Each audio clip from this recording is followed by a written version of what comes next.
2026 ആദ്യത്തെ വിൻ അല്ലേ? ജനുവരി എന്ന ഡേറ്റ്, ജനുവരി 22 ഈ വർഷത്തെ ആദ്യത്തെ വിൻ. തുടർച്ചയായ ഡ്രോന് ശേഷം ഒരു വിൻ. അല്ല, നമ്മള് ബാൺസ്ലിനോട് ജയിച്ചു. അപ്പൊ ലീഗിലാണ് ഇവർ ജയിക്കാത്തത്. എന്റെ മനസ്സിൽ ഒരു കളി ജയിച്ചത് ബാൺസ്ലിനെ കുറിച്ച് ഓർമ്മ. ലീഗാണ്, അതെ, ചാമ്പ്യൻസ് ലീഗ്, അത് ലീഗാണ്. അത് വേണമെങ്കിൽ കണക്ക് കൂട്ടാം. ഈ ചാമ്പ്യൻസ് ലീഗ് കഴിഞ്ഞിട്ട് അടുത്ത ദിവസം തന്നെ നമ്മൾ ഇത് റെക്കോർഡ് ചെയ്യുമ്പോൾ പ്രശ്നം എന്താ വെച്ചാൽ, തലേ ദിവസം 3:30 വരെ എണീറ്റ് നിന്നിട്ട് കളി കണ്ടതിന്റെ ക്ഷീണം എല്ലാരും മുഖത്തുണ്ടാവും. അജ്മലിന്റെ നെറ്റ് സ്ലോ ആണോ? മൊത്തം ഒരു ബ്ലർ. എനിക്ക് മാത്രമാണോ അത്? അല്ലല്ല, ബ്ലർ ഉണ്ട്. ഒരു ചെറിയ അത് ഫുൾ HD ആയിട്ടില്ല എന്ന് തോന്നുന്നു. അല്ല, പക്ഷെ 720 കാണിക്കുന്നുണ്ടായിരുന്നു. നമുക്ക് നോക്കാം, ശരിയാവുമായിരിക്കും. കുഴപ്പമില്ല, ശരിയാവുമായിരിക്കും.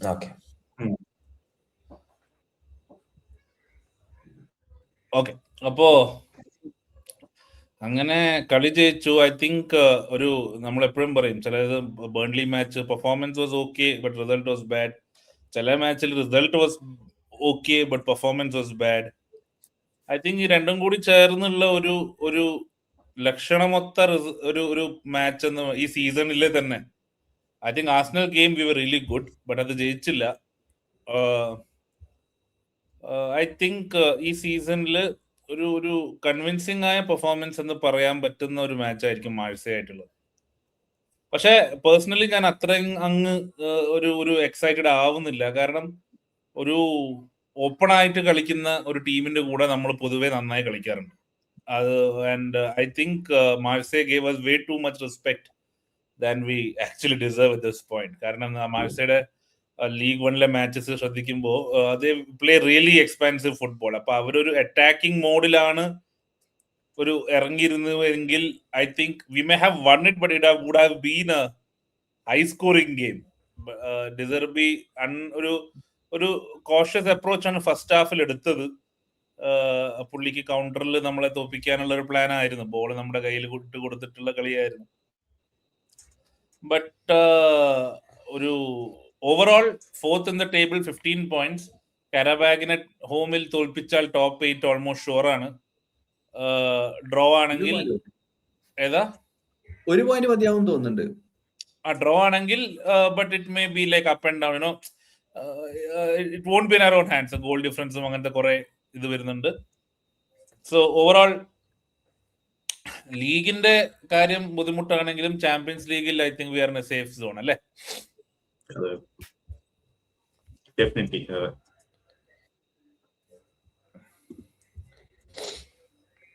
ചാമ്പ്യൻസ് ലീഗിന്റെ ഒരു ഗുണം എന്ന് പറഞ്ഞാൽ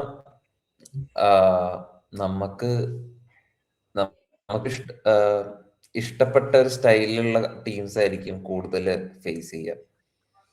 അങ്ങനെ പ്രീമിയർ ലീഗിൽ കാണുന്ന പോലെ അത്രയും ലോ ബ്ലോക്കിൽ കളിക്കുന്ന ടീമുകളെ ചിലപ്പോൾ ചാമ്പ്യൻസ് ലീഗ് അങ്ങനെ കാണില്ല. അത് ചിലപ്പോൾ നോക്കൗട്ട് വരുമ്പോൾ എങ്ങനെയാണെന്ന് അറിയില്ല. ഇതുവരെ പൊതുവേ ഉള്ള ഒരു ശൈലിയൊക്കെ നോക്കുമ്പോൾ നമുക്ക് സൂട്ടബിൾ ആയിട്ടുള്ള ഒരു സ്റ്റൈലാണ് ടോപ്പ് ടീംസ് ഒക്കെ കളിക്കുന്നത്.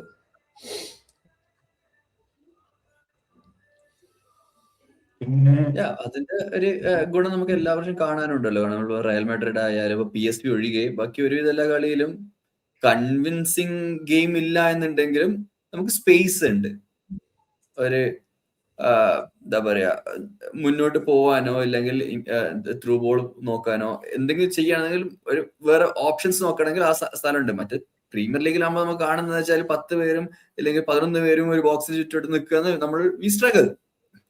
അപ്പം എല്ലാവർക്കും ഒരുവിധം എല്ലാവർക്കും അറിയാം, ബസ് പാർക്ക് ചെയ്താൽ മതി, നമ്മൾ എന്തായാലും സ്ട്രഗിൾ ചെയ്യും, കൗണ്ടർ അടിക്കുക, കളി ജയിക്കുക. UCL ആകുമ്പം ആ ചാൻസ് ഇല്ലാത്തത് കൊണ്ടും നമുക്ക് കുറച്ച് കംഫർട്ടബിൾ ആണ് കളിച്ച് ജയിക്കാൻ.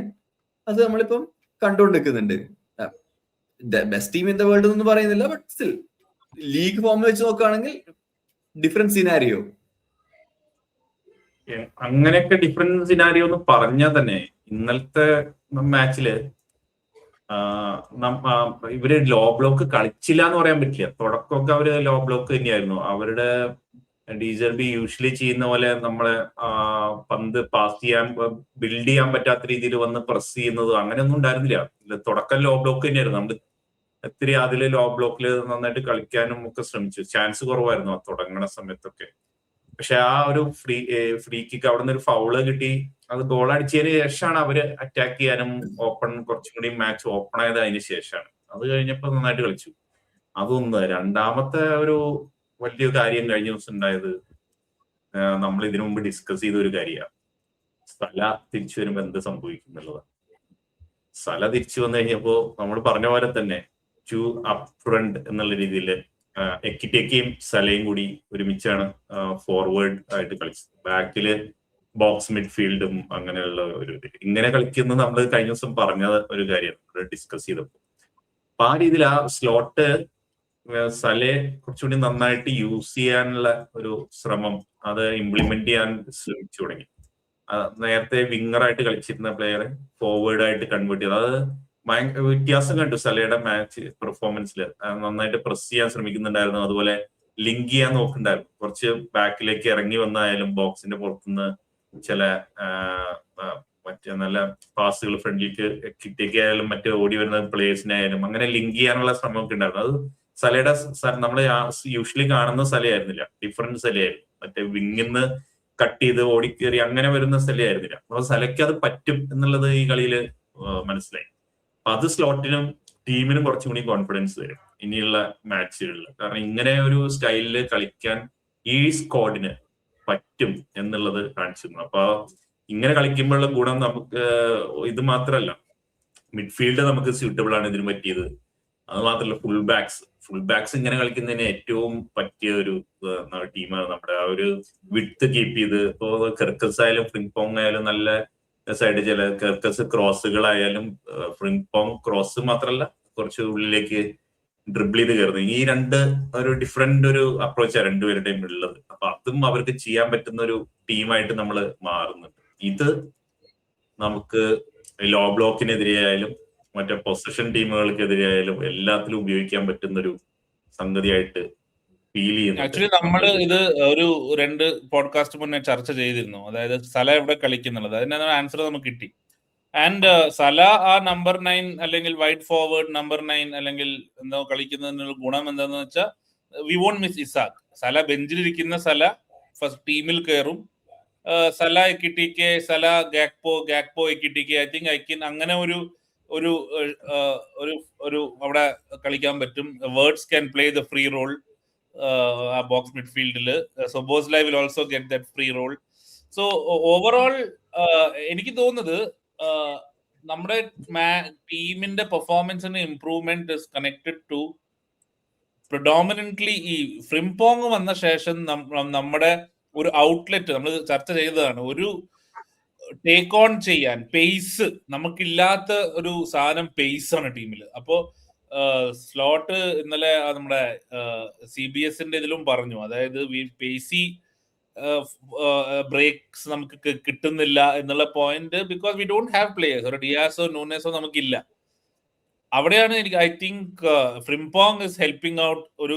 കുറെ ത്രൂ ബോൾസും അക്രോസ് ദ ലൈൻ, കുറെ ഓവർലാപ്പിംഗ് നമ്മളെപ്പോഴും ആഗ്രഹിച്ച ഒരു സാധനമാണ്. നമുക്ക് ഈ ഫുൾ ബാക്സ് എല്ലാവരും എപ്പോഴും ഇൻവേർട്ട് ചെയ്തിട്ട് ഉള്ളോട്ട് വന്ന് ഓവർലാപ്പ് ചെയ്യാണ്ട് ഇങ്ങനെ ക്രാമ്പ് ചെയ്ത് കളിച്ചിട്ട് it's actually nice that Frimpong is actually going down the byline, and അതിനുള്ള ഒരു ബെനിഫിറ്റ് നമുക്ക് ഇന്നലെ കിട്ടി. ഒരു ഗോളും കിട്ടി, കുറെ ചാൻസസ് ക്രിയേറ്റ് ചെയ്യാൻ പറ്റുന്നുണ്ട്. നമ്മുടെ ഈ അവരുടെ ഫുൾ ബാക്സിനെയും സെന്റർ ബാക്സിനെയും ഡ്രാഗ് ചെയ്യാൻ പറ്റുന്നുണ്ട്. സോ ഞാൻ ചോദിക്കുന്നത്, ഇപ്പം apart from Isak, if you look at it, I think we almost have our team. ഇപ്പൊ സലയും വന്നു, ബ്രാഡ്ലി ആൻഡ് ഇസാക്ക് ആണ് ഇപ്പൊ ലോങ് ടേം ഇഞ്ചുറീസ്. സോ ഇന്നലെ കളിച്ചതാണോ സ്ലോട്ട് ഇനി കളിക്കാൻ ഉദ്ദേശിക്കുന്ന ഫുട്ബോൾ? എന്താ തോന്നുന്നു? തിയറിറ്റിക്കലി ഇറ്റ് ലുക്സ് ലൈക്ക് നമ്മളിപ്പോ പലപ്പോഴും നമ്മൾ പറഞ്ഞിട്ടുണ്ട്, എന്താ പറയാ, ഫുൾ ബാക്സ് ഉണ്ടാകുമ്പോൾ അവർക്ക് വിടുത്ത് വേണം. അപ്പൊ അങ്ങനെയാണെന്നുണ്ടെങ്കിൽ ഫ്രണ്ട് വെച്ച് നേരെ വരിക എന്നുള്ളതൊക്കെ നമ്മളിപ്പോ ചർച്ച ചെയ്യുന്ന രീതിയിൽ നോക്കുകയാണെങ്കിൽ ഇതാണ് നമ്മളുടെ നല്ലൊരു ലൈനപ്പ് എന്നുള്ളത്. പക്ഷെ ഇതുപോലെ തന്നെ സ്ലോട്ടിന്റെ interview I think again CBS interview ആയിരുന്നു തോന്നുന്നു, കാരഗറോട് പറയുന്നുണ്ടായിരുന്നു ഇത്. ഇറ്റ് ഫെൽറ്റ് അറ്റ്ലീസ്റ്റ് എനിക്ക് അങ്ങനെ തോന്നിയത് കേട്ടപ്പം ഇഞ്ചുറി കാരണമാണ് ഞാൻ ഇങ്ങനെ കളിക്കുന്നത് എന്ന് പറഞ്ഞ പോലെ എനിക്ക് തോന്നി. അപ്പൊ റൈറ്റ് നൗ നമുക്ക് ഇഞ്ചുറി ഇല്ല ഉള്ള കേസ് ആയാൽ പോലും if is playing this way, ഇതാണോ ഫോർമേഷൻ ഇല്ലെങ്കിൽ സാഹചര്യം കൊണ്ട് എത്തിയ ഫോർമേഷൻ ആണോ എന്നുള്ളത് അറിയില്ല. അജ്മൽ എന്താ തോന്നുന്നത്? ആദ്യം മുതലേ ഈ ഫോർമേഷനിൽ ആണ് പുള്ളിയുടെ ഗോ ടു ഫോർമേഷൻ ആണെങ്കിൽ അത് ആദ്യം തന്നെ എക്സ്പെരിമെന്റ് ചെയ്തേനെ. ഇപ്പം പ്ലേയേഴ്സിന്റെ ടീമിന്റെ കുറെ ഗോള് കൺസീഡ് ചെയ്ത് നമ്മൾ കണ്ടു. അപ്പം അവിടെ നിന്നാണ് ബേസിക്കലി ആ വെസ്റ്റ് ഹാമിന്റെ ഗെയിം മുതൽ നമ്മൾ ശ്രദ്ധിക്കുകയാണെങ്കിൽ നമ്മള് നന്നായി കുറച്ച് കൺസർവേറ്റീവ് ആയിട്ടാണ് കളിച്ചു തുടങ്ങിയത്. എനിക്ക് തോന്നുന്നു ആ കളിയിലാണ് നമ്മൾ ശരിക്കും ആ ഒരു 2 ഫോർവേഡ് വെച്ചിട്ടുള്ള ഫോർമേഷൻ കളിച്ചു തുടങ്ങിയത്. അത് കഴിഞ്ഞിട്ട് പിന്നെ ഇതിൽ പിന്നെയുള്ളതെന്ന് പറഞ്ഞാൽ ഓക്കെ നമ്മൾ ഗോൾസ് ലീക്ക് ചെയ്യുന്നത് കുറച്ചു, എന്നിട്ട് അപ്പം ഓക്കെ ഇത് വർക്ക് ആവുന്നുണ്ട്, ഇനി ഇതില് മാക്സിമം സ്റ്റെബിലിറ്റി കൊണ്ടുവരിക, പെർഫോമൻസ് കൂട്ടുക, അങ്ങനത്തെ കാര്യങ്ങളായിരിക്കും മാനേജർ നോക്കുന്നത്. അപ്പം ഉള്ള അവൈലബിലിറ്റി, പ്ലേയേഴ്സിന്റെ അവൈലബിലിറ്റി എല്ലാം വെച്ച് നോക്കുകയാണെങ്കിൽ ഇതാണ് ഇപ്പം ഗോ ടു ഫോർമേഷൻ. എല്ലാരും സെന്ററിൽ യൂട്ടിലൈസ് ചെയ്യാൻ പറ്റുന്ന ഒരു ഫോർമേഷൻ ഇപ്പൊ ഇത്, അതുകൊണ്ട് ഇത് കളിക്കുന്നു തോന്നുന്നു, അല്ലാണ്ട് ഇതായിരുന്നു പ്ലാൻ എന്ന് എനിക്ക് തോന്നുന്നില്ല. അതെ. പക്ഷെ ഞാൻ പറയുകയാണെങ്കിൽ ഈ സീസൺ തുടങ്ങുമ്പോഴും വേണമെങ്കിൽ ഇത് വെച്ച് എക്സ്പെരിമെന്റ് ചെയ്യായിരുന്നു. നമ്മൾ അന്ന് ചെയ്തില്ല, പക്ഷെ അന്ന് ഐ ഡോണ്ട് തിങ്ക് സ്ലോട്ടിന് ഇങ്ങനെ കളിപ്പിക്കണം എന്നുള്ള ഇതായിരിക്കില്ല പുള്ളിയുടെ ഐഡിയ. ഈ സീസൺ ഇസാക്കിനെയും മെക്കിറ്റിക്കിനെയൊക്കെ മേടിച്ചപ്പോ എല്ലാരും പറഞ്ഞായിരുന്നു ഓക്കെ ഇവർ രണ്ടുപേരും ഫ്രണ്ട് കളിക്കും, ചിലപ്പോ വേർഡ്സും സലയായിരിക്കും വൈഡായി കളിക്കുന്നത്, അങ്ങനെയൊക്കെ കുറെ ഫോർമേഷൻസ് ഓരോ വീഡിയോസിലൊക്കെ കണ്ടായിരുന്നു. പക്ഷെ അതൊന്നും നമ്മള് സീസൺ തുടങ്ങുമ്പോഴൊന്നും കണ്ടില്ലായിരുന്നു. സല ട്രഡീഷണൽ വിങ് സൈഡിൽ തന്നെ ഹോൾഡ് ചെയ്തിട്ട് തന്നെ കളിച്ചത്. പിന്നെ ലാസ്റ്റ് ഗോൾസ് കൺസീഡ് ചെയ്യാൻ നമ്മൾ നോക്കണം. അപ്പം ഡിഫൻഡേഴ്സിനെ കുറച്ചും കൂടി വലിച്ചെടുത്തു. പിന്നെ മിഡ്ഫീൽഡ് കുറച്ചും കൂടിയും ക്രൗഡഡ് ആക്കി. അങ്ങനെ വന്നപ്പോൾ ഓട്ടോമാറ്റിക്കലി ചാൻസ് കൺസീഡ് എന്ന് കുറഞ്ഞു. യെസ്, അപ്പം ഇതിലൂടെ തന്നെ പോണം എന്നാണ് എൻ്റെ ഒരു ആഗ്രഹം. ഇപ്പത്തെ പ്ലേയേഴ്സിനെ വെച്ച് നോക്കുകയാണെങ്കിൽ ഈ 2 ഫോർവേഡിൽ നമുക്ക് നാച്ചുറലി കളിക്കാൻ ഇപ്പോ കിയസനും കൂടി ഇൻക്ലൂഡ് ചെയ്യുകയാണെങ്കിൽ 4 പ്ലേയേഴ്സ് ഉണ്ട് നമുക്ക്. അപ്പം ഇനിയുള്ള ബാക്കിയുള്ള ടൂർണമെന്റിലൊക്കെ വേണമെങ്കിൽ ഒരു ഇന്റലിജന്റ് ആയിട്ട് റൊട്ടേറ്റ് ചെയ്ത് കളിക്കുകയാണെങ്കിൽ നമുക്ക് ഈ ഫോർമേഷനിൽ തന്നെ ഈ സീസൺ എൻഡ് വരെ കളിക്കാൻ പറ്റും. ആകെ ഒരു പേടി എന്ന് പറഞ്ഞാൽ റൈറ്റ് ബാക്കിന്റെ ഒരു സിറ്റുവേഷൻ മാത്രമാണ് നമുക്ക് ഒരു ക്വസ്റ്റ്യൻ മാർക്ക് ഉള്ളത്. ബാക്കിയൊക്കെ നമുക്ക് ബാക്കപ്പും ഒക്കെ ഉണ്ട്.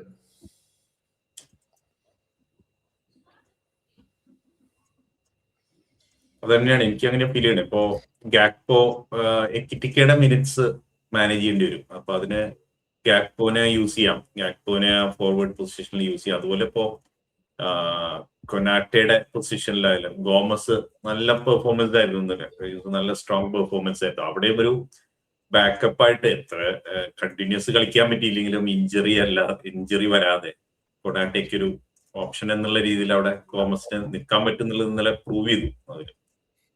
അങ്ങനെ നോക്കുമ്പോൾ നമ്മുടെ സ്ക്വാഡ് ഉള്ള പ്രശ്നങ്ങള് ഒക്കെ ഇന്റേണലായിട്ട് സോൾവ് ചെയ്ത് അത് പ്രശ്നങ്ങള് പരമാവധി ഇല്ലാണ്ട് കൊണ്ടുപോകാൻ പറ്റുമെന്നുള്ളത് പ്രൂവ് ചെയ്ത് തുടങ്ങി നമ്മൾ നന്നായിട്ട്. അപ്പോ ഇതില് ഒരു കാര്യം കൂടി ഉള്ളത്, നമ്മൾ കാണേണ്ടത് ഈ ഡിഫൻസ് ഇങ്ങനെ ഓക്കെ ആയി കഴിഞ്ഞു കഴിഞ്ഞപ്പോ ഒരു പ്രശ്നം വീഡിയോയുടെ അവിടെ മാത്രമാണ് നമുക്കൊരു ഇതില്ലാത്തത്. പക്ഷെ എന്നാലും നമ്മുടെ ഒരു ഇതിൽ സെറ്റ് പീസ് ഗോളുകൾ, നമ്മൾ ആ ഡിഫൻസ് സെറ്റ് പീസ് ഗോളുകൾ കൺസീഡിങ് ചെയ്യുന്നത് ആ ഒരു പ്രശ്നം അങ്ങ് സോൾവ് ചെയ്തു. അതിന്റെ ഒരു കോമഡി എന്താന്ന് വെച്ചാൽ നമ്മുടെ സെറ്റ് പീസ് കോച്ച് ഉണ്ടായിരുന്നല്ലോ, സെറ്റ് പീസ് കോച്ച് പോയതിനു ശേഷം നമ്മൾ പിന്നെ സെറ്റ് പീസ് ഗോൾസ് കൺസീഡ് ചെയ്തിട്ടില്ല. അങ്ങനെയാണ് സെറ്റ് പീസ് ആ കോച്ച്. അപ്പൊ അതായിരുന്നു പ്രശ്നം, അതറിയില്ല. അതാണോ അതിനി സ്ലോട്ട് തന്നെ അതാണ് ചുമതലകളെടുത്ത് ആ സെറ്റ് പീസിന്റെ എങ്ങനെ ഡിഫെൻഡ് ചെയ്യണമെന്ന് സ്ലോട്ട് തന്നെ പഠിപ്പിച്ചിട്ടുണ്ടാവും. അതായിരിക്കും സ്ലോട്ടിന്റെ ഒരു കഴിവ്. ആ ഡിഫൻസ് സെറ്റ് ചെയ്യണതിന്റെ കഴിവിന്റെ ഒപ്പം തന്നെ സെറ്റ് പീസ് ഡിഫെൻഡ് ചെയ്യുന്ന ഒരു സാധനം കൂടി സ്ലോട്ട് നമുക്ക് പ്ലേയേഴ്സിന് കമ്മ്യൂണിക്കേറ്റ് ചെയ്ത് സെറ്റ് ചെയ്തു. അപ്പൊ അങ്ങനെയാണ് നമ്മുടെ സെറ്റ് പീസിന്റെ പ്രശ്നങ്ങളും ഏകദേശം തീർന്നു തോന്നുന്നു. 6 കളിയൊക്കെയായി നമ്മൾ സെറ്റ് പീസ് ഗോൾ കൺസീഡ് ചെയ്തത്. നമ്മൾ ഓപ്പൺ പ്ലേ എന്നാണ് ഗോൾ കൺസീഡ് ചെയ്തിട്ടില്ല. അതും മിക്കവാറും ഒക്കെ സെക്കൻഡ് ഹാഫില് നമ്മള് ലീഡ് എടുക്കുന്ന സമയത്ത് നമ്മളൊന്ന് ഉറക്കം തൂങ്ങി പോകുന്ന ഒരു പ്രശ്നമുണ്ട്. ആ സമയത്ത് ആണ് ഗോളുകൾ നമുക്ക് കിട്ടുന്നത്. അപ്പൊ അതൊരു ഈ മൊത്തത്തിലൊരു ഡിഫൻസിന്റെ പ്രശ്നമല്ല, ഒരു കോൺസെൻട്രേഷൻ താഴെ പോകുന്നതോ സെക്കൻഡ് ഹാഫിൽ ഒരു ലെവല് താഴെ പോകുന്നതിന്റെ ഒരു പ്രശ്നം മാത്രമേ നമുക്ക് ഇപ്പോഴുള്ളൂ. അല്ലാതെ ബാക്കിയുള്ള കാര്യങ്ങളും ലോ ബ്ലോക്കും നമുക്ക് നന്നായിട്ട് കളിക്കാൻ പറ്റും, പൊസിഷൻ ടീമിനെ കളിക്കാൻ പറ്റി തുടങ്ങി, സെറ്റ് പീസ് ഡിഫെൻഡ് ചെയ്യാൻ തുടങ്ങി, സെറ്റ് പീസ് ഗോൾ അടിക്കാൻ തുടങ്ങിയിട്ടില്ല. അത് ശരിയാണ്, അങ്ങനെ ഒരു ന്യൂനത ഉണ്ട്. അത് ശരിയാവുമായിരിക്കും, അതും ശരിയാക്കണം. ആ ഒരു പ്രശ്നം മാത്രമേ സെറ്റ് പീസ് കോച്ചിനെ പുറത്താക്കിയിട്ട് സ്ലോട്ട് ഏറ്റെടുത്തു എന്ന് പറയുന്നില്ലേ. ഇനി ഈ ഗോൾ അടിക്കാനുള്ള ഏതെങ്കിലും കോച്ച് ഉണ്ടോ പുറത്താക്കാൻ പറ്റിയത്? എന്നിട്ട് അതും കൂടി സ്ലോട്ട് അതും കൂടി ഏറ്റെടുത്തു കഴിഞ്ഞാൽ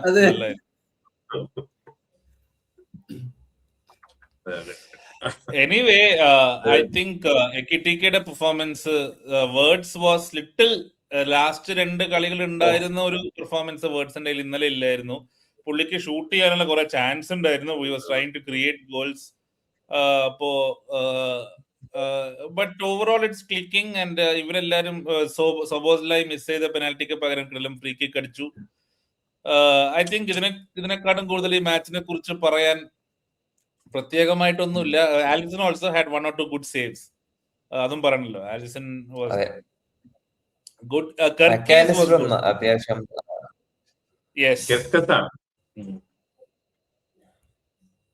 Kerkez was good as well.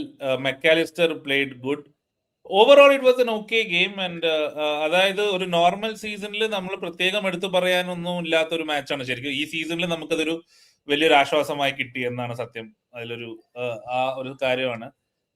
Talking about other results, നമ്മളിപ്പം ഇനിയിപ്പോ ചാമ്പ്യൻസ് ലീഗ് ലാസ്റ്റ് ഒരു ഗെയിം ബാക്കിയുള്ളത് കൊണ്ട് ഒരു ടേബിളിലേക്ക് നമ്മൾ പോയി കഴിഞ്ഞാൽ Arsenal easily will qualify, has already qualified 21 points. പിന്നെ ഇങ്ങോട്ടുള്ളവരൊക്കെ 15 പോയിന്റിൽ അല്ലേ. I think Real Madrid is Bayern. Yes, ബയേണിന് 18, റയൽ മാഡ്രിഡിന് 15, നമ്മൾ അങ്ങ് 15, Tottenham 14, PSG 13, Newcastle 13, Chelsea 13, Barca 13, പിന്നെ അങ്ങോട്ട് Sporting, City, Atletico, Atalanta, Inter, Juve 12, അങ്ങനെ പോകുന്നു. അപ്പോൾ മറ്റു റിസൾട്ട്സിനെ കുറിച്ച് പറയുമ്പോൾ the surprise result of the midweek has been Manchester City losing to Bodo. Match ഞാൻ കണ്ടിട്ടില്ല. കണ്ടിരുന്നു ആരെങ്കിലും? ഓവൻ കണ്ടിരുന്നു? പറ. അതില് ഒരു എന്താ പറയാ, ആ സിറ്റിയുടെ പേരങ്ങ് എടുത്ത് മാറ്റിയിരുന്നെങ്കിൽ you would never guess that was City team. ഒരു കോർഡിനേഷൻ ഇല്ല, ആർക്കും ഒരു ഐഡിയ ഇല്ല. ഇവരിങ്ങനെ വരുന്നു, അടിക്കുന്നു, പോകുന്നു. ടോട്ടൽ കൺട്രോൾഡ് ഗെയിം ആണെന്നൊന്നും പറയുന്നില്ല ബോർഡ് വേണ്ടത്. ബട്ട് റാൻഡംലി ഇവരിങ്ങനെ വരുന്നു, അറ്റാക്ക് ചെയ്യുന്നു, നല്ലൊരു ചാൻസ് ഉണ്ടാവുന്നു. അതിൽ 2-3 അടിച്ചിട്ടുണ്ട്. 2 ഓഫ് സൈഡ് എങ്ങനെ ഉണ്ടായിരുന്നു, 2 ഗോൾ എങ്ങനെ ഓഫ് സൈഡിനെ റൂൾ ഔട്ട് ചെയ്തിട്ടുണ്ട്. അത്ര പോലും ഇവര് സിറ്റി ലീക്ക് ചെയ്യുന്നുണ്ടായിരുന്നു ആ ഒരു എൻറ്റയർ ഗെയിം. ആർക്കും ഒരു കൺട്രോൾ ഇല്ല. ആ ബാക്ക് 4 പോയതോടു കൂടി അവരുടെ മൊത്തം പ്രശ്നമായി. ഇനി ഗേഹി വന്നിട്ട് എന്താവുന്നു നമുക്ക് നോക്കാം. I think Guehi may start this weekend. He has to start. അതെ. Khusanov is still young, calibre ഉണ്ട് എന്നൊക്കെ as per the reports calibre ഉണ്ട് എന്നുള്ളതാണ്. പക്ഷെ PL ഇതുവരെ കാര്യമായിട്ട് കണ്ടിട്ടില്ല. മറ്റവനെയും ലോണിൽ പോയടുത്ത് തിരിച്ചു വിളിച്ച് കളിപ്പിക്കുന്നതാണ്. സിറ്റി ഒരു ടൈറ്റിൽ ചാലഞ്ചിലേക്ക് ഇനി വരുന്നു തോന്നുന്നില്ല ഈ season. I think Arsenal has a free run. സിറ്റിനെ കൊണ്ട് മറ്റൊരു സർപ്രൈസ് പറഞ്ഞോ? അല്ല, സിറ്റിയെ സെമന്യൂനൊക്കെ റൈറ്റ്, നമ്മൾ കഴിഞ്ഞ ദിവസം പറഞ്ഞതാ, റൈറ്റിലൊക്കെ കളിപ്പിക്കുന്നു, ഡോക്കുവിന്റെ പൊസിഷനിലാണ് കളിപ്പിക്കേണ്ടത്. അങ്ങനെ എന്തൊക്കെയോ അവര് പ്രശ്നങ്ങൾ കാണിക്കുന്നുണ്ട്.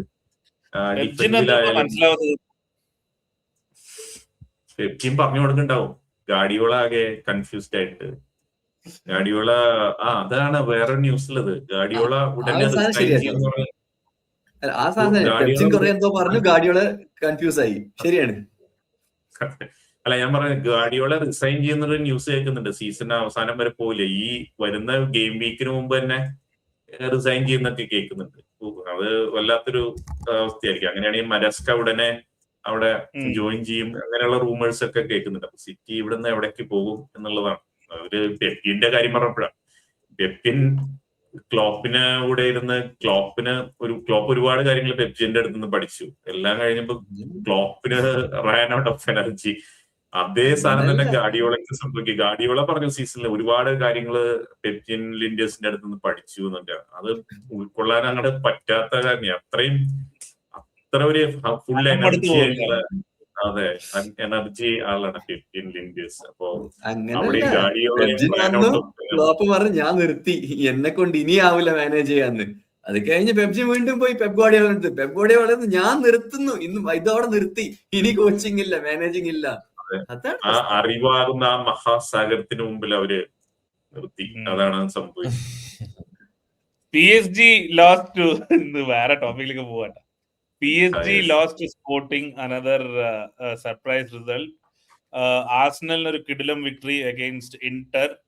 സോ ഒരു ഇപ്പം ടേബിള് നോക്കിക്കഴിഞ്ഞാൽ 24ന്റെ പുറത്ത് സർപ്രൈസിങ് ടീംസ് ഉള്ളത് ഒന്ന് നാപ്പലി, പിന്നെ ബെൻഫീക്ക, പിന്നെ ഉള്ളത് അയാക്സ്. ഈ 3 ടീമാണ് ബിഗ് ക്ലബ്സിൽ ഇതിന് താഴെ ഉള്ളത്.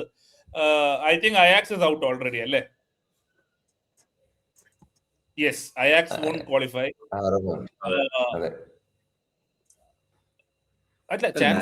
പോസിബിൾ ആണ്, ബട്ട് സ്റ്റിൽ ചാൻസ് ഇല്ല. ടഫ്. സോ എനിക്ക് പേഴ്സണലി ഈ ചാമ്പ്യൻസ് ലീഗ് ഫോർമാറ്റ് താല്പര്യമില്ല. സുദീപിന് ഭയങ്കര ഇഷ്ടമാണത്. ലാസ്റ്റ് ഡേ കുറെ റിസൾട്ട്സും അങ്ങോട്ടും ഇങ്ങോട്ടും വരുന്നത്. അജ്മൽ ഉറങ്ങിയിട്ടുണ്ടെന്ന് തോന്നുന്നില്ല. ഇല്ല. Anyway, I think top 8 is still possible, and Champions League is still on.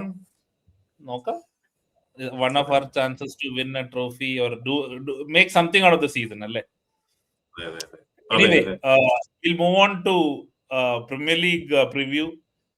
Premier League ഒരു victory വേണം നമുക്ക്. Bournemouth away, tough match ആണ്. Bournemouth away is always a tough place to go. But a good part is that they will play football. They will play attacking football. They will leave their back doors open. So, നമ്മൾ decent ആയിട്ട് defend ചെയ്ത് കഴിഞ്ഞാൽ I think we can get a result. അവരുടെ ഇപ്പോഴത്തെ ഒരു form വെച്ചിട്ട് I think we can get a result. ബോൺമത്തിനെ കുറിച്ച് പറയുകയാണെങ്കിൽ സീസൺ തുടങ്ങുമ്പോൾ they were really high flying. നമ്മൾ ഫസ്റ്റ് ഗെയിം അവരുടെ കൂടെ കളിച്ചത് was an exciting game. After that, they kind of fell off. On the last 5 games, അവർ ആകെ ഒരു game ജയിച്ചിട്ടുള്ളൂ. 2 losses and 2 draws. Liverpool have 1 victory and 4 draws. അപ്പോൾ ഒരു must win game for both teams. കാരണം Bournemouth is also 15th in the table. Relegation threat ഒന്നുമില്ല. I think റെലഗേഷനിലെ teams West Ham, Burnley, Wolves already തീരുമാനിച്ചു അവർ പോവാന്ന് അല്ലേ? വേറെ ടീംസിനൊന്നും വലിയ ത്രെറ്റ് ഉണ്ടെന്ന് തോന്നുന്നില്ല എനിക്ക് ഈ സീസൺ. അപ്പോ എന്താണ്, what is your expectation? Who would you play? ലൈനപ്പിൽ വലിയ മാറ്റം വരാനുള്ള ഒരു ഓപ്ഷൻ ആകെ ജോൺസ് വരും. ജോൺസ് വന്നാൽ ആര് പോവും? ഇതേ ഓപ്ഷൻ ഉള്ളൂ. I think Gakpo will play for Wirtz. I think Wirtz look tired. Wirtz is tired. അത് ഓക്കെ, Ekitike is tired. പക്ഷെ Gakpo വന്നിട്ട് നമ്മളെ കളി ജയിച്ചില്ലേല് നല്ല കോമഡി ആയിരിക്കും. Gakpo വന്ന പ്രശ്നം എന്ന് പറഞ്ഞാൽ പിന്നെ വിൽ ബി ഫോഴ്സ് പ്ലേ ആ 4-3 കളിക്കേണ്ടി വരും. അപ്പം വേർഡ്സിന്റെ റോളില് Gakpo കളിക്കണം. അത് നടക്കൂല, പുള്ളിക്ക് അതൊന്നും പറ്റില്ല. നമ്മള് ഒന്നാമത് ഗാക്പോന് അങ്ങനെ ബോൾ അങ്ങനെ റിസീവ് ചെയ്ത് ക്രിയേറ്റ് ചെയ്യാൻ പറ്റുന്ന പ്ലെയർ അല്ലല്ലോ. ഗ്യാക്പോ മെനിയാത്ത കളിയിൽ വന്നിട്ടും അതൊക്കെ തന്നെ അല്ലേ വരിക കട്ടിൻ ചെയ്യുക അടിക്കുക, വരിക കട്ടിൻ ചെയ്യുക അടിക്കുക. അതിലൊരു ഗോൾ അടിച്ചിന്, അത് വേറെ കാര്യം. ബട്ട് അതാണ് മൂപ്പര്. അല്ലെങ്കിൽ കട്ടിൻ ചെയ്യുന്നു, അടിക്കുന്നു. Curtis place for words. ചുമ്മാ നമ്മുടെ ഒരു അസംപ്ഷൻ ആണ്. ബട്ട് വേർഡ്സ് കണ്ടിന്യൂസ് ആയിട്ട് കളിച്ചോണ്ടിരിക്കുന്നത്. കേർട്ടിസ് വേർഡ്സിന്റെ പൊസിഷനിൽ കളിക്കാൻ സാധ്യതയുണ്ട്. എനിക്ക് തോന്നുന്നത് ഗ്യാക്പോ ബെഞ്ചിൽ തന്നെയായിരിക്കും. എക്കിറ്റിക്കയുടെ മിനിറ്റ്സ് മാനേജ് ചെയ്യാൻ വേണ്ടി എക്കിറ്റിക്ക് സെക്കൻഡ് ഹാഫിൽ നേരത്തെ സബ് ചെയ്തിട്ട് അവിടെ ഗ്യാക്പോ വരാനുള്ള ഒരു ചാൻസ് അതായിരിക്കും കൂടുതൽ സാധ്യത. പിന്നെ കെർക്കസ് സ്റ്റാർട്ട് ചെയ്യും. കെർക്കസ് എന്തായാലും സ്റ്റാർട്ട് ചെയ്യും. റോബർട്ട്സൺ സെക്കൻഡ് ഹാഫിൽ സബ്സ്റ്റിറ്റ്യൂട്ട് ആയിട്ട് വരും. കൊണാട്ടയുടെ കാര്യം അറിയില്ല. കൊണാട്ടയുടെ ഇപ്പൊ ന്യൂസ് വരുന്നുണ്ട് അല്ലെ. അപ്പൊ കൊണാട്ടെ തിരിച്ച് എന്നാ വരിക എന്നുള്ളത് കൃത്യമായിട്ട് അറിയില്ല. ഈ മാച്ച് കളിക്കാൻ പറ്റുമെന്ന് അറിയില്ല. അതെ. അപ്പോ അത് സാധ്യതയില്ല. മറ്റ് ബാക്കിയുള്ളവരൊക്കെ ഏകദേശം അതൊക്കെ തന്നെയായിരിക്കും. ഈ പറഞ്ഞ പോലെ വേർഡ്സ് സ്റ്റാർട്ട് ചെയ്തില്ലെങ്കിൽ മാക്ക സ്റ്റാർട്ട് ചെയ്യും എന്തായാലും. ഇല്ലെങ്കിൽ കേർട്ടിസ് മാക്കയുടെ പൊസിഷനിൽ കളിക്കും. മക്കലിസ്റ്റർ സെക്കൻഡ് ഹാഫിലും വേർഡ്സിന് പകരം വരും. എന്തായാലും എനിക്ക് തോന്നുന്നത് വേർഡ്സ് കളിക്കുമെന്ന് തന്നെയാണ്. കാരണം ഇപ്പൊ റെസ്റ്റ് ചെയ്യിക്കാൻ സാധ്യതയില്ല. നമ്മൾ ഈ കളി ഒന്ന് വിന്നിംഗ് പൊസിഷനിൽ എത്തിയതിനു ശേഷം, അതായത് പരമാവധി സ്ട്രോങ് ലൈനപ്പിൽ തന്നെ സ്റ്റാർട്ട് ചെയ്തിട്ട് ജയിക്കുന്ന ഒരു 1-2 ഗോള് ലീഡ് വന്നതിന് ശേഷം ഈ പറഞ്ഞ സബ്സ്റ്റിറ്റ്യൂഷൻസ് ഒക്കെ വരുത്താനാണ് സാധ്യത. അതാണ്. കാരണം കരാബാഗിന്റെ കൂടെ റെസ്റ്റ് ചെയ്യാൻ പറ്റും കുറെയൊക്കെ പ്ലേയേഴ്സിന്, എന്റെ ഒരു സംശയം പ്രകാരം. ഐ തിങ്ക് അതെ, അവിടെയായിരിക്കും പ്ലേയേഴ്സിനെ റെസ്റ്റ് ചെയ്യാം.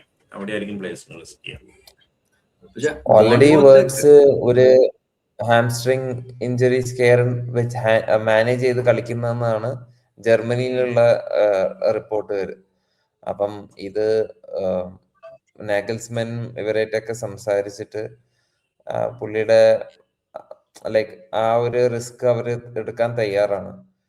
അപ്പൊ ഇനി ചിലപ്പോ ഫുള്ള് ഗെയിം കളിക്കാണ്ട് ഒരു 60 മിനിറ്റ്സോ എല്ലാം കളിച്ചിട്ട് ഇറങ്ങുമായിരിക്കും. നാച്ചുറലി എനിക്ക് തോന്നുന്നത് സ്ലോട്ടിന്റെ ഗോ ടു ഓപ്ഷൻ മെക്കാലിസ്റ്റർ ആയിരിക്കും. അപ്പൊ നമ്മള് മുമ്പത്തെ കളികളിൽ കണ്ടിട്ടുണ്ടെങ്കിൽ വേർഡ്സിനെ ഒന്ന് മിനിറ്റ്സ് മാനേജ് ചെയ്യാൻ നോക്കുമ്പോൾ മെക്കാലിസ്റ്റർ ആയിരുന്നു ആ നമ്പർ 10 കളിച്ചിരുന്നത്. നമ്മളെന്താ പറയുന്നത് വെച്ചാൽ 2 നമ്പർ 10s ആയിട്ടാണ് നമ്മൾ കളിക്കുന്നത് എപ്പോഴും ആ ബോക്സിലെ. അതാണ് നമുക്ക് അങ്ങനെ തോന്നുന്നത്. കേർട്ടിസ് ഫോർവേഡ് പൊസിഷനിലായിരുന്നു കളിച്ചിരുന്നത്. കേർട്ടിസ് പൊസിഷനിൽ ആയിട്ടൊന്നല്ല, അത് മറ്റേ എന്താ പറയാ അയച്ചിട്ട ഏതെങ്കിലും മൃഗത്തിനെ പോലെ ആയിരിക്കും. അതിങ്ങനെ പോയിക്കോളും. അതിന് പ്രത്യേകിച്ച് പൊസിഷൻ ഒന്നുമില്ല. കേർട്ടിസ് ഇങ്ങനെ ഓടി കളിക്കുന്നുണ്ടാവും. അല്ല, ഇപ്പൊ ബോൺമത്തിന്റെ അവസ്ഥ എന്തൊക്കെ പറഞ്ഞാലും കേർട്ടിസിന് ബോള് എന്ത് ടൈറ്റ് സ്പേസിലൊക്കെ ബോള് റിസീവ് ചെയ്യണമെങ്കിൽ അത് കറക്റ്റ് ആയിട്ട് ബോള് കളയാണ്ട് റീസൈക്കിൾ ചെയ്യാൻ അറിയാം. പുള്ളി ഒരു ഫൈനൽ തേർഡില് ചിലപ്പോ റിലീസ് ചെയ്യുന്നൊക്കെ കുറച്ച് ഡിലേ ചെയ്യാറുണ്ട്. പക്ഷെ അതല്ലാണ്ട് അതിന്റെ മുമ്പത്തെ ഫേസിലുള്ള കളികളിലൊക്കെ നോക്കുകയാണെങ്കിൽ പുള്ളി ലൈക്ക് അണ്ടർ പ്രഷർ ബോൾ നന്നായി കീപ്പ് ചെയ്യാൻ പറ്റുന്ന ഒരു പ്ലെയർ ആണ്. അതെനിക്ക് തോന്നുന്നു ഗ്രാവൻബർഗ്, എനിക്ക് തോന്നുന്നു മെക്കാലിസ്റ്ററിനെക്കാളും എനിക്ക് കേർട്ടിസിലാണ് കുറച്ച് ആ ഒരു ക്വാളിറ്റി കണ്ടിട്ടുള്ളത്. ഗ്രാവൻബർഗിനുണ്ട്, പക്ഷെ കേർട്ടിസിന് is very intelligent in that. അത്രേ ഉള്ളൂ. ബട്ട് ക്ലോസ് കൺട്രോളും ഇതൊക്കെ I think Curtis is better at number 10.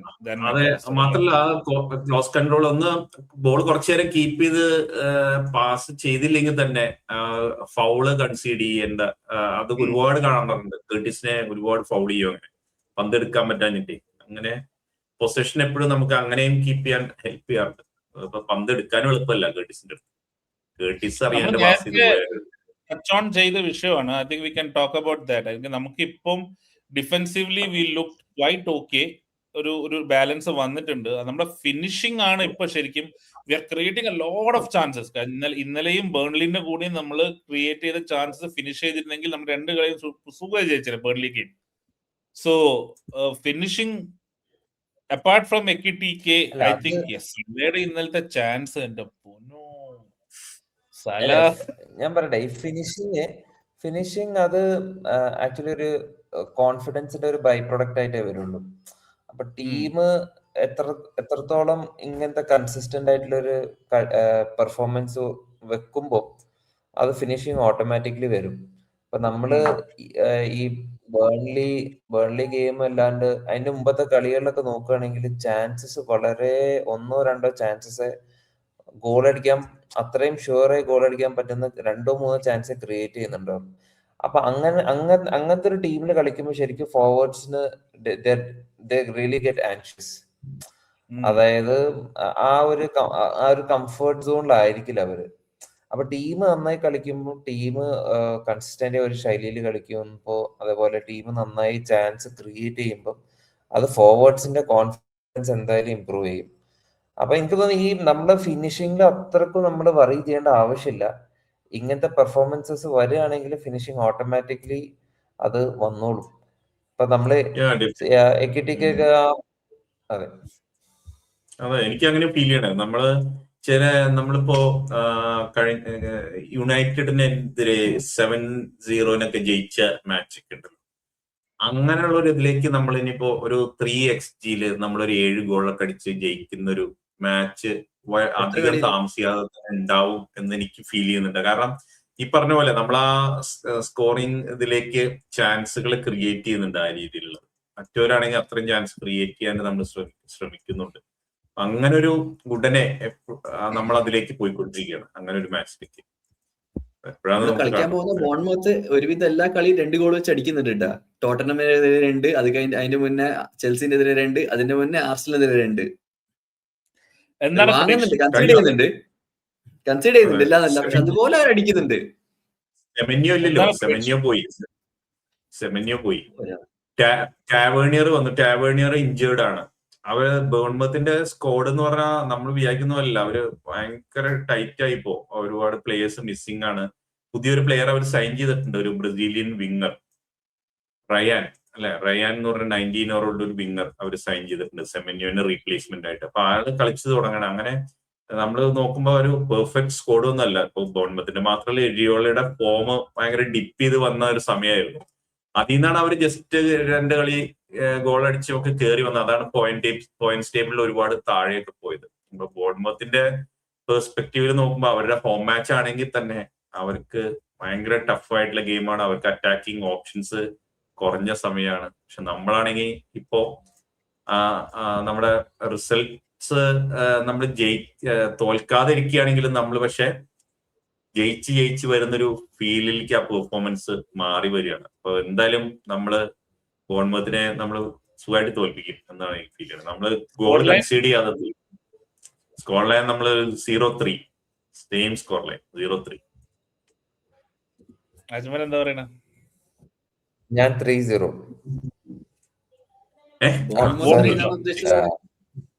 Liverpool win. Sorry 0-3. നമ്മള് രണ്ടുപേരും സെയിം സ്കോർ. അവരൊരു മിഡ്ഫീൽഡറും കൂടി മേടിച്ചായിരുന്നു, ഒരു അലക്സ് ടോത്ത് എന്ന് പറഞ്ഞിട്ട്, ഒരു ഹംഗേറിയൻ മിഡ്ഫീൽഡറാണ്. പക്ഷെ പുള്ളി ഇപ്പൊ തന്നെ ഡെബ്യൂ ചെയ്യാന്നുള്ളത് സംശയമാണ്. മിഡ്ഫീൽഡ് ഓൾറെഡി അവർക്ക് കളിക്കാൻ ആൾക്കാരൊക്കെ ഉണ്ട്. അപ്പം മിഡ്ഫീൽഡ് വലിയ പ്രശ്നമില്ല, അറ്റാക്കിംഗ് ഏരിയത്തിലാണ് അവർക്ക് പ്രശ്നം. ക്രിസ് എത്രയാ സ്കോർ പറഞ്ഞേ? Score line 1-3. ഓക്കെ. എന്തായാലും നമ്മള് ഈ കഴിഞ്ഞ ദിവസം കമന്റ്സ് വന്നിട്ടുണ്ടായിരുന്നു ഇതില്. നമ്മള് സ്കോർ പ്രഡിക്ഷൻ ഒക്കെ അപ്പാടെ തെറ്റിപ്പോകണമെന്നൊക്കെ പറഞ്ഞിട്ടുണ്ട്. അപ്പൊ നമ്മുടെ തെറ്റിപ്പോകുന്നുണ്ടാവും. നിങ്ങളാരും പ്രിഡിക്റ്റ് ചെയ്യുന്നില്ലല്ലോ എത്ര സ്കോറിലായിരുന്നു. നിങ്ങളും കൂടി പ്രിഡിക്റ്റ് ചെയ്യണം കൃത്യമായിട്ട്. എല്ലാരും കാണുന്നവരെല്ലാരും ആ സ്കോർ ഒന്ന് പ്രിഡിക്റ്റ് ചെയ്തിട്ട് നമുക്ക് നോക്കാലോ ആരുടെ കറക്റ്റ് ആവുക എന്നുള്ളത്. ഓക്കെ, ഈ വീക്കെൻഡിലെ ഒരു മെയിൻ ഫിക്സ്ചർ ആണ് Arsenal versus United.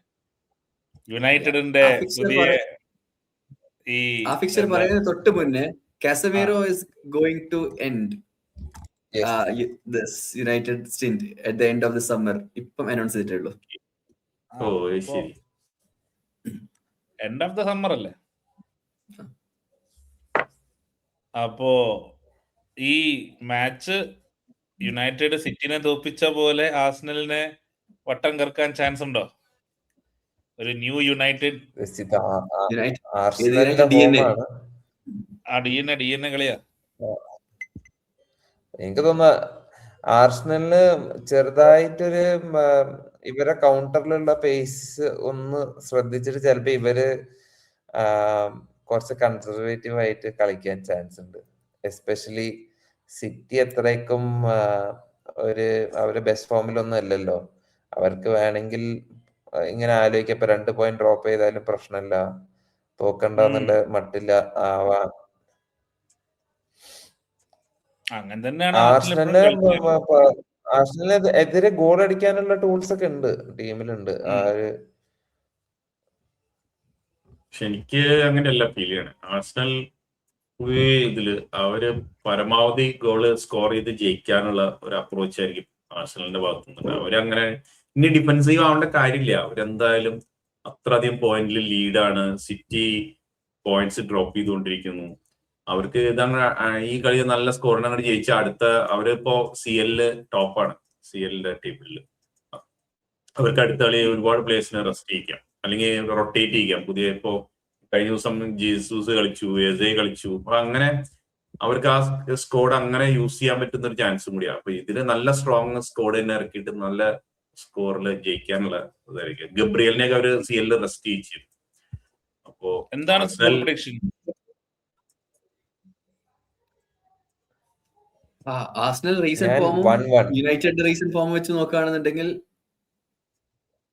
May be A win four United. അവയാണ് പക്ഷെ ചാൻസ്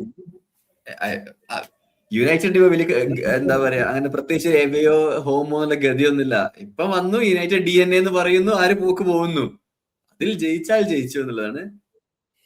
ആർസണൽ ഓൾസോ ക്യാൻ, അവരെ ഫസ്റ്റ് ടീം ആണ് ഇന്ററിന്റെ കൂടെയും കളിച്ചത്. അതിന്റെ തൊട്ട് മുന്നേ ആ എൻറ്റയർ ടീം അങ്ങനെ തന്നെ കളിക്കുന്നുണ്ട്, എക്സെപ്റ്റ് ഒഡേഗാർഡ്. എനിക്കൊന്നും എല്ലാവരും കളിക്കുന്നുണ്ട്. സോ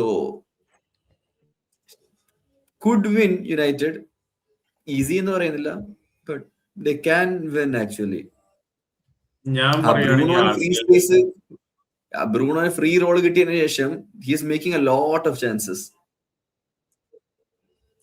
എനിക്ക് ഫീൽ ചെയ്യണ ഒരു 4 ഗോളിന് ആർസണൽ ജയിക്കും. ഒരു 4-0 അല്ലെങ്കിൽ 4-1 നല്ല സ്കോറിന്. നമ്മൾ വില്ലയുടെ അടുത്ത് നമ്മൾ ഇങ്ങനെയൊക്കെ പറഞ്ഞു, പക്ഷെ വില്ലയുടെ അടുത്ത് ആർസണല് നല്ല സ്കോറിന് ജയിച്ചു. പക്ഷെ ഇവിടെ അതുപോലെ തന്നെ സംഭവിക്കാൻ പോണെ. നമ്മള് ആർസണല് നല്ല ഹൈ സ്കോറിന് ജയിക്കും. 4-1 ആണ് എന്റെ പ്രഡിക്ഷൻ. I think എന്റെ prediction 2-2. I think it will be a good game to watch. United full പോംപിലാണ്. They can. Another good game this weekend is Newcastle Villa. നമുക്ക് വളരെയധികം പ്രസക്തിയുള്ളൊരു കളിയാണ്. വില്ല അങ്ങ് 7 points ahead ആണ് നമ്മളെക്കാട്ടും. And Newcastle is right behind us. If you look at the table, they are 3 points behind us. So top 4 ബാറ്റിലിനും top 3 ബാറ്റിലിനും ഒരു ഇതിലെ ഗെയിമാണ്. Newcastle one in mid week.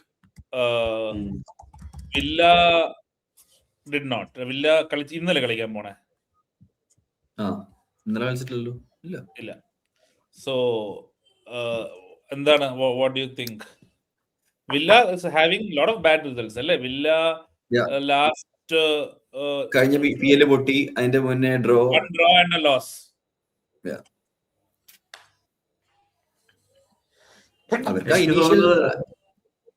Villa ഈ കളി ജയിക്കാനുള്ള ചാൻസ് ഉണ്ട്. ഒന്ന് ന്യൂകാസലിന് ഇഞ്ചുറി പ്രശ്നങ്ങള് വീണ്ടും വന്നിട്ടുണ്ട്. ബ്രൂണോ ഗമേറസ് ഇഞ്ചുറി ആണെന്നൊരു റൂമർ കേൾക്കുന്നുണ്ട്. ബ്രൂണോ ഗമേറസ് കീ പ്ലെയർ ആണ് അവരുടെ, അത് പ്രശ്നമാവും. പക്ഷെ ന്യൂകാസൽ നമ്മൾ വിചാരിക്കണ പോലെ അവര് ഒരു കളി ജയിച്ച് നല്ല സ്കോറിനൊക്കെ ജയിച്ചു കഴിഞ്ഞാൽ അടുത്ത കളി മിക്കവാറും തോക്കുക കാണാറ്. അപ്പൊ അതിന് തന്നെ സാധ്യത. വില്ലയാണ് ജയിക്കുക, അങ്ങനെയാണ് പിന്നീട്. Again, I'm going for a 2-2. ഒരു മിനിറ്റ്, വില്ല എന്ന് പറഞ്ഞപ്പോ ഡീൻ സ്മിത്ത് ആക്ച്വലി ആസ്റ്റൺ വില്ലയിലേക്ക് വന്നിരുന്നു അറൌണ്ട് ദ ക്രിസ്മസ്. അപ്പം അത് കഴിഞ്ഞിട്ട് ഒരു ഇന്റർവ്യൂവിൽ പറയുന്നുണ്ടായിരുന്നു, he has asked whether Elliot can be transferred to MLS. അപ്പം അവരെ ട്രാൻസ്ഫർ വിൻഡോ 26-നോ 27-നും സ്റ്റാർട്ട് ചെയ്യുന്നത് ജനുവരി. So there is a high chance Elliott might go to MLS. അവർക്ക് ഈ യൂറോപ്യൻ റൂൾ ബാധകമല്ല, യൂറോപ്പിൽ എവിടെയും കളിക്കാൻ പറ്റില്ല. Played for Liverpool, he played for Villa, so വേറെ കളിക്കാൻ പറ്റില്ല. അപ്പം there's a high chance that he might go to Charlotte FC. MLS. Okay. What about Palace Chelsea? Chelsea. Palace പൊളിഞ്ഞു. ക്രിസ്റ്റൽ ക്ലിയർ ആയിട്ട് നമുക്ക് കാണാം ആ പാലസ് പൊളിഞ്ഞു. അവിടെ നല്ല പ്ലേയേഴ്സ് പോയി. മറ്റേ മാനേജർ അവിടുന്ന് പരമാവധി മാനസികമായിട്ട് ക്ലബ്ബ് വിട്ടു. പിന്നെ പുള്ളി അവിടെ വെറുതെ ചായം കുടിച്ചിരിക്കുന്നുണ്ട് എന്നല്ലാണ്ട് പുള്ളി പറഞ്ഞു ഞാൻ ഇവിടെ നിൽക്കേണ്ട കാര്യമൊന്നുമില്ല നല്ല രീതിയിൽ. അപ്പോ 5 കളിയായിട്ട് ജയിച്ചിട്ടില്ല. മെറ്റേറ്റ ട്രാൻസ്ഫർ റിക്വസ്റ്റ് ഇട്ടു. ഒന്നെങ്കിൽ യുവന്റസിലേക്ക് അല്ലെങ്കിൽ പ്രീമിയർ ലീഗിൽ തന്നെ. ഏത് ക്ലബ്ബാണ് പറഞ്ഞു കേട്ടത്? ഏതൊരു ക്ലബ്ബ് പേര് പറയുന്നുണ്ടായിരുന്നു. വില്ല, ആസ്റ്റൺ വില്ലയിലേക്ക്. യെസ്, വില്ലയിലേക്ക് പോകുന്നതാണ് റൂമർ ഉള്ളത്. അപ്പോ അവിടെ ആകെ പ്രശ്നമായിട്ട് ഇനി അവിടെ വീണ്ടും ഒരു ഇത് മാനേജ് ചെയ്യാൻ ആളും കൂടി പുതിയ മാനേജറൊക്കെ വന്ന് അവർ സെറ്റായി വരാൻ ഇനി സമയം എടുക്കും. നെക്സ്റ്റ് സീസണിൽ നോക്കിയാൽ മതി പാലസിന്. അപ്പൊ ഇത് ഈസി വിന്നായിരിക്കും. ചെൽസിക്കും ഇഞ്ചറി പ്രശ്നങ്ങളുണ്ട്.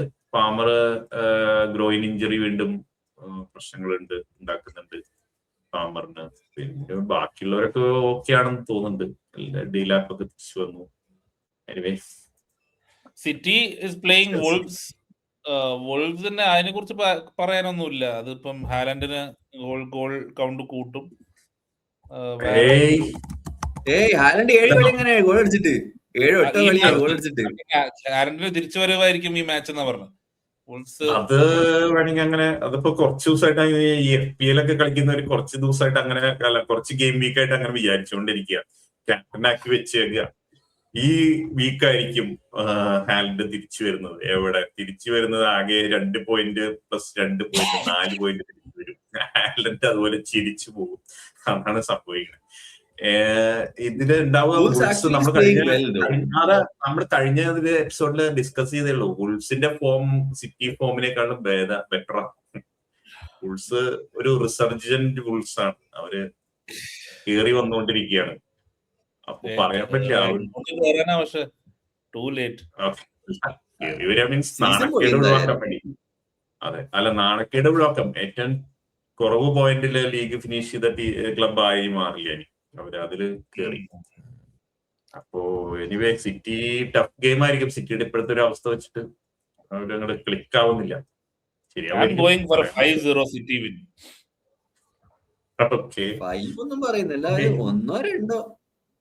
അതെ, 2 ഗോളിനൊക്കെ ജയിക്കുമായിരിക്കും. സിറ്റി ജയിക്കാനുള്ള സാധ്യത തന്നെയല്ലോ. കാര്യമായിട്ട് ബ്രെൻഫോർഡ്, ഫോറസ്റ്റ് ഉണ്ട്, എവർട്ടൺ, ലീഡ്സ് ഉണ്ട്, Brighton, Fulham, Burnley, Tottenham, West Ham, Sunderland.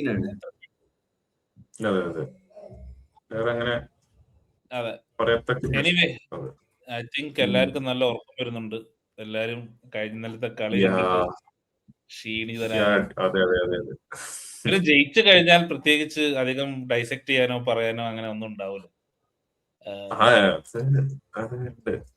ശരിയാണ്. പിന്നെ നമുക്കൊക്കെ പറയാം, നമ്മളൊക്കെ സ്ലോട്ട് ശരിയായി വരും എന്നൊക്കെ പറയുന്ന ആൾക്കാരായിരുന്നു കൂടുതലുള്ളത്. അതായത് ഇതിന്റെ ഈ ട്രാൻസിഷൻ ആണ് നടക്കുന്നത്, ട്രാൻസിഷൻ സീസൺ ആണ്. നമ്മുടെ പ്ലേയിങ് സ്റ്റൈല് പുതിയ സ്ക്വാഡിലൂടെ പുതിയ രീതിയിലേക്ക് വന്നുകൊണ്ടിരിക്കുക എന്നൊക്കെ നമ്മൾ നിരന്തരം പറയുന്ന ആളുകളാണ്. അപ്പൊ നമുക്ക് അങ്ങനെയുള്ള കാര്യങ്ങൾ പറയാനുണ്ടാവും. പക്ഷേ പറഞ്ഞ പോലെ ഗണേശ് ഇല്ലല്ലോ. ഗണേശിനാണ് സ്ലോട്ട് ഔട്ടിന്റെ ഒരു മെയിൻ ഒരു വക്താവായിട്ട് ഉള്ളത് നമുക്ക്. പക്ഷെ ഗണേശ് പോലും ഇപ്പോ കുറച്ച് ഹാപ്പിയാണെന്ന് തോന്നുന്നു നമ്മുടെ പെർഫോമൻസ് ഒക്കെ കണ്ടിട്ട്. ഇനി നിങ്ങളുടെ എന്താണെന്നറിയില്ല, നിങ്ങളും കൃത്യമായിട്ട് പറയാം. നമ്മുടെ കമന്റ്സിൽ പലരും സ്ലോട്ട് പോയാലേ ശരിയാവുള്ളൂ, സ്ലോട്ട് ഉടനെ പോകണം എന്ന് പറയുന്ന ആളുകളുണ്ട്. മാത്രമല്ല ചിലര് സ്ലോട്ട് തന്നെ കണ്ടിന്യൂ ചെയ്യണം, സമയം കൊടുക്കണം എന്ന് പറയുന്ന ആളുകളുണ്ട്. നിങ്ങളുടെ അഭിപ്രായം ഈ ഒരു 2 റിസൾട്ട് അല്ല 2 മാച്ചിലെ പെർഫോമൻസ് വെച്ചിട്ട് നിങ്ങളുടെ അഭിപ്രായം കൂടി ഒന്നുകൂടി പറയും. നിങ്ങള് സ്ലോട്ടിനെ കുറച്ച് കണ്ടിന്യൂ ചെയ്യണം എന്ന് ആഗ്രഹിക്കുന്നുണ്ടെങ്കിൽ അത് തുറന്നു പറഞ്ഞോളൂ, നമുക്ക് കാണാം. അതുപോലെ സ്കോർ പ്രഡിക്ഷൻസ് നിങ്ങൾ ഇടുക. അതൊക്കെ കണ്ട് നമുക്ക് വീണ്ടും നമ്മുടെ ചർച്ചയിൽ നിങ്ങളും കൂടി ഇൻക്ലൂഡഡ് ആവണം എന്നുള്ളതാണ് പറയാനുള്ളത്. Yes, so we'll be back on Monday. Hopefully a Premier League win ആയിരിക്കുന്നു പ്രതീക്ഷിക്കുന്നു. On that note, bye. Bye. Okay bye. ആയി.